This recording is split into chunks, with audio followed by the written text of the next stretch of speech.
Et si je vous disais qu'il existe un moyen de gagner littéralement des milliers de dollars, voire même des dizaines de milliers de dollars dans les crypto-monnaies, et ce avec un risque très faible, en fait presque sans aucun risque du tout.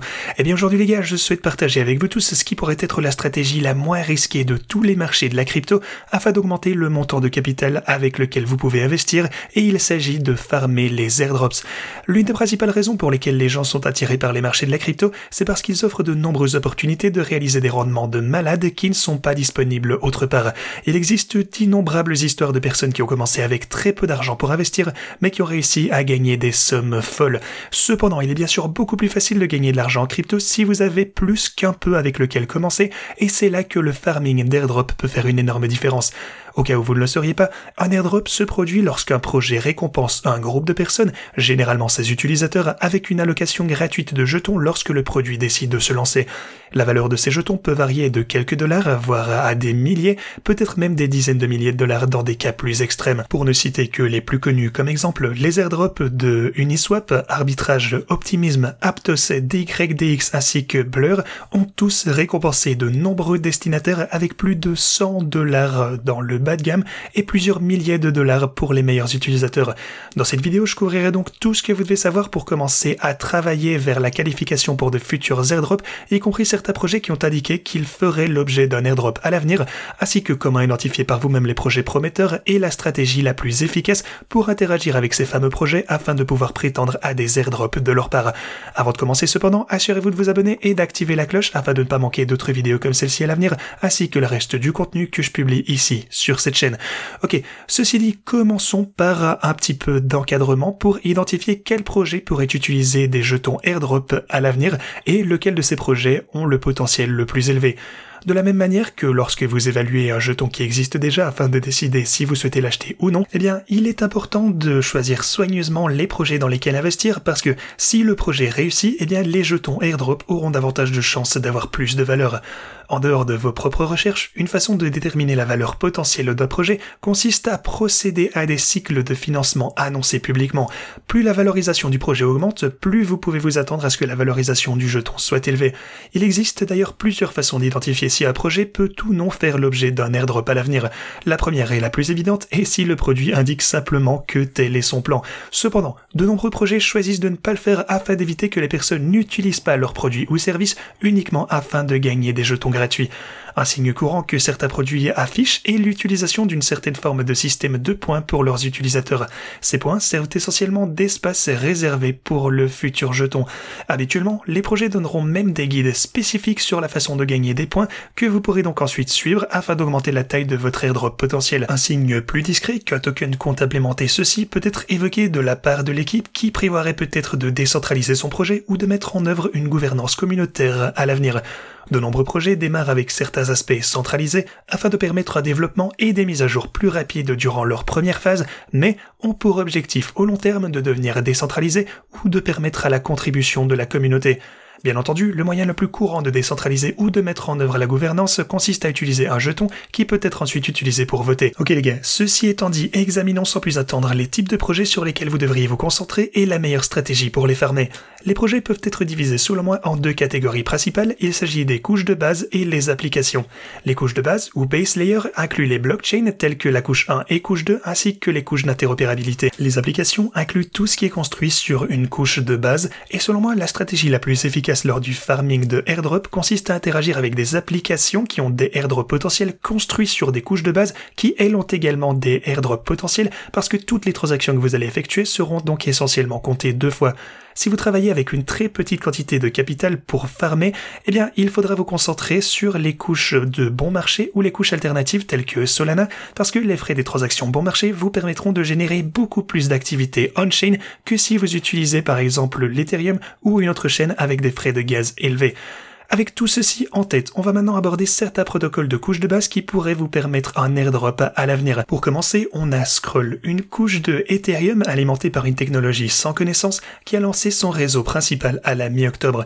Le dernier cycle de financement de Scroll a eu lieu en mars et ils ont levé un montant impressionnant de 50 millions de dollars pour une valorisation de 1,8 milliard de dollars. Je vais ici utiliser Scroll comme exemple dans leur approche à utiliser lorsque vous essayez de nouvelles chaînes pour essayer d'obtenir des airdrops. La première étape consiste à trouver leur compte Twitter officiel. Ensuite, rendez-vous sur leur site web et presque toujours le site présentera un guide afin de commencer à utiliser la chaîne ainsi qu'une page d'écosystème pour vous montrer ce que vous pouvez en faire. Vous pouvez voir d'ailleurs ces deux choses ici sur le site de Scroll. Commencer avec une nouvelle chaîne implique aussi généralement de l'ajouter à votre wallet si elle est compatible EVM ou de configurer un nouveau wallet s'il s'agit d'une couche alternative. Une fois que votre wallet sera configuré, vous devrez transférer certains jetons contre du gaz ou les retirer vers votre nouveau wallet à partir d'un exchange centralisé. Cependant, comme je vais y revenir plus en détail dans un instant, utiliser une passerelle, un bridge, peut être une meilleure idée car il existe plusieurs projets d'interopérabilité qui pourraient être sujets à des airdrops. La prochaine chaîne que j'ai jugée intéressante est une autre couche 2 alimentée par la technologie ZK d'Ethereum et il s'agit de ZK Sync. Son réseau principal a été mis en service en mars de cette année, donc c'est encore assez nouveau. En novembre 2022 d'ailleurs, la société derrière ZK Sync a levé 200 millions de dollars pour une valorisation qui n'a pas été divulguée. Deux autres Layer 2 qui selon moi sont intéressantes à vérifier sont pour commencer Base de Coinbase ainsi que Linea de Consensus, la société qui est derrière MetaMask. Ces deux couches sont soutenues par des géants de l'industrie de la crypto. Alors, bien que les équipes à l'origine de ces deux projets aient déclaré qu'elles n'avaient pas actuellement de projet en matière de jetons, elles n'ont pas non plus exclu cette possibilité à l'avenir. Sinon, si vous êtes intéressé par les NFT, vous voudrez peut-être aller voir la chaîne Zuara, conçue entièrement autour des NFT, qui a levé 50 millions de dollars pour une valorisation de 600 millions de dollars. Une autre opportunité intéressante serait d'interagir sur Aptos pour tenter de se qualifier pour les futurs rounds de airdrop. Ils ont déjà effectué un premier tour d'airdrop lors du lancement de la chaîne, mais ils ont encore une partie importante de leur offre de jetons qui est allouée à la communauté, qui pourrait donc être distribuée rétroactivement, comme l'ont fait d'autres chaînes, par exemple Optimism. Aptos est également extrêmement bon marché à utiliser, ça en fait donc une option intéressante pour tous ceux d'entre vous qui cherchent à dépenser le moins possible en frais de gaz. Ok, maintenant qu'on a une belle sélection de chaînes parmi lesquelles choisir, on va passer à quelques applications. Bien que la liste que je peux vous proposer soit un bon début, il y en a beaucoup trop pour toutes les couvrir dans une seule vidéo, et de nouveaux projets sont d'ailleurs lancés chaque jour, ce qui pourrait finir par fournir le plus gros airdrop du futur. Alors je vous encourage à prendre tout ce que vous aurez appris de cette vidéo et faire également vos propres recherches par vous-même pour peut-être voir quel projet prometteur vous pourrez trouver. Le premier type d'application que je compte couvrir aujourd'hui concerne ce qu'on appelle donc les bridges, les passerelles, et ce sont des applications que vous pouvez utiliser lorsque vous déplacez des frais entre différentes chaînes avec lesquelles vous voulez interagir. Tout d'abord, on a Orbiter et qui se concentre sur la passerelle entre les différentes couches d'Ethereum. Ensuite, une autre option est Stargate qui est alimentée cette fois par la couche 0, bien qu'il soit possible qu'un instantané de cette couche 0 pour les airdrops ait été déjà pris. Une autre bonne option est Bungie parce qu'il dispose également d'une option de ravitaillement utile si vous avez besoin de gaz sur une autre chaîne. D-Bridge est un autre bon choix si vous souhaitez passer sur une chaîne EVM ou Solana, ou alors de Solana vers une chaîne EVM. Un autre choix compatible avec Solana est Wormhole ainsi qu'on a Mayhem qui est alimenté par Wormhole également. Wormhole vient en fait d'annoncer une augmentation énorme de 225 millions de dollars pour une valorisation de 2,5 milliards de dollars, ce qui peut vous montrer à quel point la valeur attendue est importante. Une fois que vous avez transféré vos jetons via une passerelle, l'une des premières choses que vous voudrez faire est de les swapper via un DEX. On a SyncSwap qui est disponible sur plusieurs autres chaînes, que j'ai d'ailleurs couvertes plus tôt, et ils ont un jeton confirmé à venir dans le futur que vous pouvez gagner en tradant et en fournissant des liquidités. Ambient est un indice de liquidité concentré, léger et innovant disponible sur Ethereum ainsi que sur Scroll qui n'a pas encore de jetons. Alors si vous êtes un trader, il existe plusieurs autres plateformes de trading perpétuel on-chain sans jetons que vous pourrez essayer, notamment Hyperliquid sur Arbitrum, Satory sur zkSync, Linea ainsi que Scroll ou Drift sur Solana. D'ailleurs, pendant qu'on est sur Solana, vous pouvez également consulter certains protocoles de prêt et d'emprunt sans jetons, par exemple MarginFi et Camino. Solana est récemment devenu un point important pour les airdrops car l'activité on-chain a connu une croissance significative au cours de cette année. Une autre chose dont j'aimerais vous parler aujourd'hui est d'ailleurs le sponsor de cette vidéo, à savoir Summit Mining. C'est une entreprise qui est actuellement un leader dans l'industrie européenne du minage de crypto, qui cherche désormais à se développer et à devenir cette fois leader mondial. Summit existe depuis 2019 et depuis lors, ils ont accumulé plus de 20 000 clients et généré plus de 60 millions de dollars pour eux, et ce grâce à leur modèle mondial unique de mutualisation de minage. Si vous ne le saviez pas, si vous minez de la crypto tout seul, eh bien les chances chances de gagner une récompense de blocs sont extrêmement faibles parce que vous êtes en fait en concurrence avec tous les autres pools de minage, y compris les grands acteurs dotés d'énormes quantités de puissance de calcul. Pour dire ça simplement, Summit rassemble tous ses clients afin qu'ils puissent miner ensemble, optimisant donc les chances de chacun d'obtenir des récompenses de minage. Lorsque vous investissez avec Summit, vous recevez des clés de distribution Summit ou SMK en anglais qui représentent votre fraction du pool ainsi que déterminent votre rendement. Chaque mois, Summit utilise les fonds disponibles afin d'acheter davantage de machines de minage et ajouter au pool. Étant donné que Summit est en mesure d'acheter ses produits en grande quantité, il paye un prix de grossiste qui n'est pas disponible pour les particuliers. Le modèle de compensation de Summit est simple. Ils perçoivent des commissions de performance, ce qui signifie que s'il n'y a pas de bénéfice, ils ne gagnent rien. Cela permet en fait d'aligner leur meilleur intérêt avec celui de leurs investisseurs.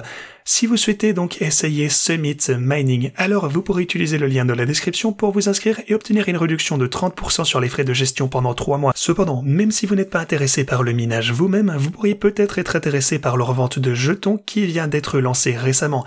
Ils ont déjà collecté plus de 7 millions de dollars exclusivement auprès de la communauté et la première phase de la vente publique est désormais en ligne. Ce jeton sera utilisé afin de financer tous les services fournis par Summit aux utilisateurs et les bénéfices qui en découleront seront utilisés pour continuer à développer la plus grande ferme minière communautaire du monde. Summit développe actuellement une variété d'outils de services innovants pour les particuliers, notamment Summit Notes, des recherches, des académies et une banque. Plus d'informations sur tous ces éléments sont disponibles dans leur white paper et qui sera également en lien en description. Summit Group, dont Summit Mining est une filiale, propose déjà de nombreux services, notamment la vente B2B de machines de minage, les investissements en capital risque à un stade précoce, etc. Ils cherchent actuellement à lever plus de 40 millions d'euros afin de soutenir leurs objectifs de devenir un leader mondial du secteur du minage. Et étant donné qu'il s'agit du premier tour de vente publique, le prix par jeton est le meilleur possible. Ce jeton offrira énormément beaucoup d'utilité immédiatement après le lancement et c'est une équipe publique qui s'est construite et s'est développée avec succès depuis 2019 et ils ont d'ailleurs un historique éprouvé de générer 16 millions de dollars pour leurs clients. Si vous souhaitez participer à leur vente de jetons, essayez le minage avec Summit ou faire des recherches supplémentaires, vous pourrez le faire via les liens disponibles en description. Ils organisent également une foire aux questions chaque semaine dans leur Discord si vous avez des choses précises à leur demander. Ceci dit, merci beaucoup à Summit Mining pour avoir sponsorisé ce segment de la vidéo. J'espère que vous tous qui avez regardé cette vidéo pourrez gagner énormément d'argent grâce à ces informations, que vous pourrez utiliser ces outils afin de farmer des airdrops à l'avenir et qu'on s'en sortira tous ensemble. Je continuerai à vous tenir au courant sur des protocoles airdrop potentiels à venir. Ceci dit les gars, merci beaucoup d'avoir regardé cette vidéo et moi je vous dis à la prochaine.